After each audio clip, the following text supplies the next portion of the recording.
दंडोत प्रणाम. सुनील वरपे या चॅनलवर आपले सहर्ष स्वागत. मी दंडोत प्रणाम हा चॅनल चालवतो. मी सुनील यशवंत वरपे, करंदी तालुका शिरूर जिल्हा पुणे येथे राहतो. मी आपल्या पंथाचा प्रचार आणि प्रसार व्हावा यासाठी हा चॅनल चालवत आहे.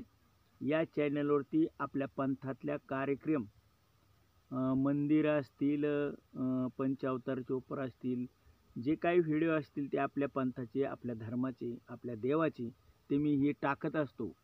जेणेकरून माझा हेतू हा आहे की आपल्या धर्माचा सर्वसामान्य जनतेला कळावा की महानुभाव पंथ काय आहे आणि महानुभाव पंथामध्ये नेमकं काय चालतं.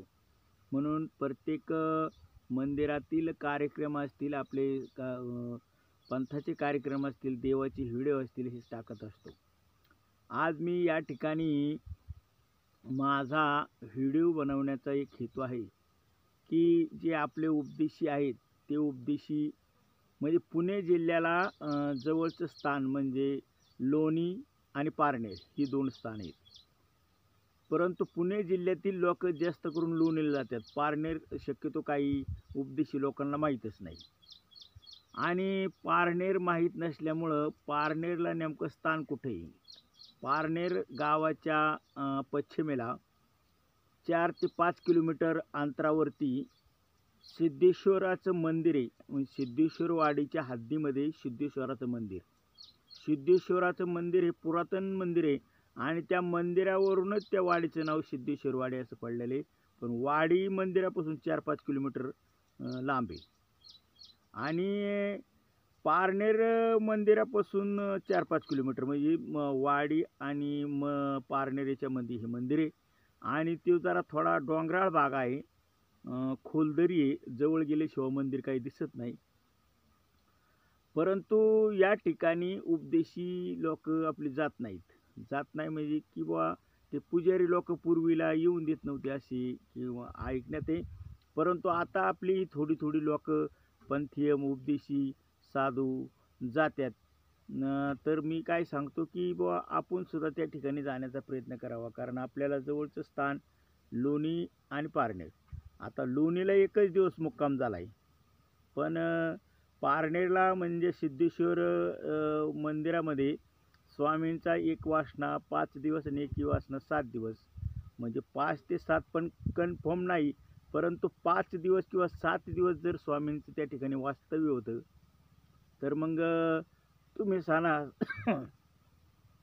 हे स्थान आपण केलंच पाहिजे ना. आणि लोणीला तर एकच दिवस मुक्कामी म्हणजे वस्ती स्थान आहे ती. मग त्याच्यामुळं आपण हे जे स्थान आहे या स्थानाला गेलंच पाहिजे. मग हे स्थान नेमकं कुठे आहे आणि स्थानाला स्वामी कोठून आले आणि कुठे गेले? या स्थानाला स्वामी कुठून आले? तर स्वामी या पारनेरला हे भिंगारावरून आले. येताना नेप्ती ह्या गावी त्यांचा मुक्काम झाला आणि दुसऱ्या दिवशी स्वामी पारनेरला आले. या सिद्धेश्वराच्या मंदिराला पूर्वेक एक दरवाजा आहे, एक उत्तरेक दरवाजा आहे आणि एक दक्षिणेक दरवाजा आहे. मंदिराच्या पाठीमागं खूप खोल दरी आहे आणि खूप खोल दरी असल्यामुळं त्या दरीच्या ठिकाणी सुद्धा खाली एक लिंगाचं मंदिर आहे. स्वामी त्या छोट्याशा पायऱ्या आहेत पूर्व बाजूला, मंदिराच्या पूर्व बाजूला त्या पायऱ्यांनी त्या लिंगाच्या मंदिराकडं जात असत आणि त्या ठिकाणी स्वामींचं आसन आहे. लिंगाच्या देवळाच्या समोर स्वामींचं आसन आहे. जागा थोडी बारीक आहे, खूप खोलदरी आहे, परंतु त्या पायऱ्या जाऊन येऊन स्वामींच्या पदस्पर्शाने पवित्र झाल्यात. त्या पायरीने आपल्याला जाता येत नाही.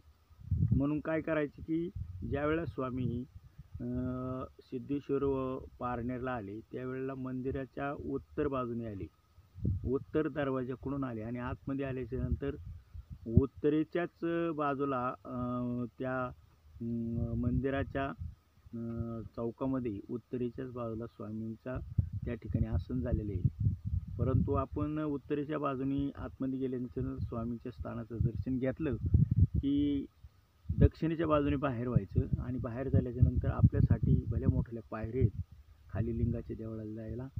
मग त्या पायरीने लिंगाच्या देवळाला जायचं आणि लिंगाच्या स्थानाचं दर्शन घ्यायचं आणि परत त्याच पायरीने वर यायचं.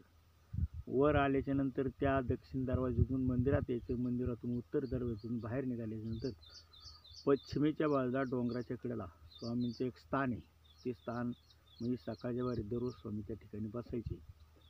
ते स्थान वंदन करायचं आणि त्या ठिकाणी स्वामींचा 7 ते 5 दिवस मुक्काम होता.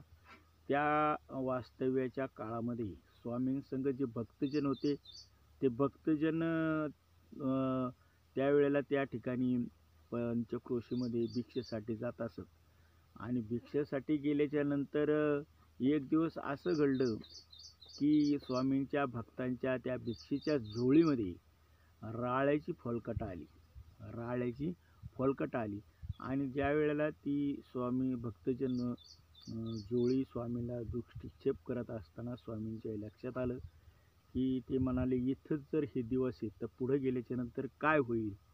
आणि म्हणून स्वामी त्या ठिकाणून मागं फिरले आणि मागं गेल्याच्या नंतर जाता जाता ते 4 ते 5 ते 6 संध्याकाळची वेळ होती. त्यावेळेला लोणी या गावाला स्वामी पोचले आणि पोचल्याच्या नंतर त्या ठिकाणी जे महादेवाचं मंदिर होतं त्या महादेवाच्या मंदिराचा पुजारी महादेवाच्या मंदिरातील देवबत्ती पूजा अर्चा करून मंदिराला कडी कुलूप लावून घरी निघण्याच्या तयारीत होती, म्हणजे घरी निघाली होती. आणि मग स्वामींनी भट्टोबासांना सांगितलं की त्या गुरुवाला तेवढं थांबवा. आणि म्हणून भट्टोबासांनी त्या गुरुवाला ए गुरवड्या असा हाक मारली. तिकूनही त्या गुरुवाने ए महात्म्या असं प्रत्युत्तर दिल्याच्या नंतर स्वामींनी भट्टोबासांना तुम्ही महात्मे किंगा, महात्म्यांनी सत्य अर्जावे, महात्म्यांनी कसं असावं, कसं वागावं याचं निरूपण केलं. आणि नंतरच त्या गुरुवाला स्वामींनी विचारलं, तुमची मुलं बाळं कशी काय आहे, तुमची घरची परिस्थिती सगळी विचारली. आणि त्याच्यानंतर त्या गुरुवाला सांगितलं की तुमच्या गावामध्ये ब्राह्मणाची घरं थोडी आहेत. आज या ठिकाणी आमचा मुक्काम होणार आहे आणि मग आम्हाला भिक्षा मिळेल किंवा नाही. तुम्ही जर पुढाकार घेतला तर तुमच्या गावामध्ये आम्हाला भिक्षा मिळेल. आणि म्हणून गुरुवाने पुढाकार घेऊन भट्टोबास आणि बायसा भिक्षाला गेल्यानंतर गुरु प्रत्येकाच्या घरापुढे जायचा. आपल्या गावामध्ये ब्राह्मणांची घरं कमी आहेत, त्याच्यामुळं भिक्षा जरा त्यातली त्यात बरी वाढा असे आधी सांगायचे. भिक्षा झाल्याच्या नंतर भट्टोबास आणि बायसा मागं फिरल्या आणि सर्वज्ञ ज्या ठिकाणी ज्या मंदिरातमध्ये आसनस्थ झाली होती त्या ठिकाणी निघण्यासाठी निघाली. गावातील पारावर चौकामध्ये काही गावकरी बसले होते. भट्टोबासांनी ती भिक्षेची जोळी बायसांकडे दिली आणि तुम्ही पुढे चला. आणि ते त्या गावातील पारावरील गावकऱ्यांकडे गेले आणि त्यांना सांगितले की आम्हाला तुमच्या गावामध्ये पुरेशी अशी भिक्षा मिळालेली नाही, तर तुमच्याजवळ जर हरभरे असतील, चणे असतील तर आम्हाला द्या. मग त्या गावकऱ्यांनी हरभरे आणि चणे दिले. ते भट्टोबास घेऊन सर्वज्ञाकडे स्वामींकडे आल्याच्या नंतर ते हरभरे स्वामींनी पाहिले आणि बायसांना सांगितलं की ह्या हरभऱ्याच्या घुगऱ्या रांधा, हरभऱ्याच्या घुगऱ्या करा. आणि मग त्या बायसांनी हरभऱ्याच्या घुगरे केल्याच्या नंतर त्या भक्तजनांनी स्वामींनी समवेत आरोगणा केली. ते भोजन केल्याच्या नंतर एक रात्र त्या ठिकाणी स्वामींचा मुक्काम झाला. दुसऱ्या दिवशी त्या ठिकाणाहून स्वामी जामगावला गेले आणि जामगावला गेल्याच्या नंतर जामगावच्याही महादेवाच्या मंदिरामध्ये स्वामींचा मुक्काम झाला. परंतु त्या ठिकाणी भिक्षा मिळाली नसल्यामुळं रात्रीच्या ज्या घुगऱ्या होत्या त्याच घुगऱ्या जामगावलाही आरोहणात आली आणि जामगावला एक रात्र मुक्काम होऊन दुसऱ्या दिवशी स्वामी त्या ठिकाणून नागापूरला गेले. ही इत्थंभूत लीळाचरित्रातील माहिती मी पुणे जिल्ह्यातील उपदेशी मंडळींना या ठिकाणी सांगण्याच्या बाबत सांगून गेलो. तरी हा व्हिडिओ आपणास कसा वाटला, ह्या व्हिडिओला शेअर करा, लाईक करा, कमेंट करा. दंडवत प्रणाम.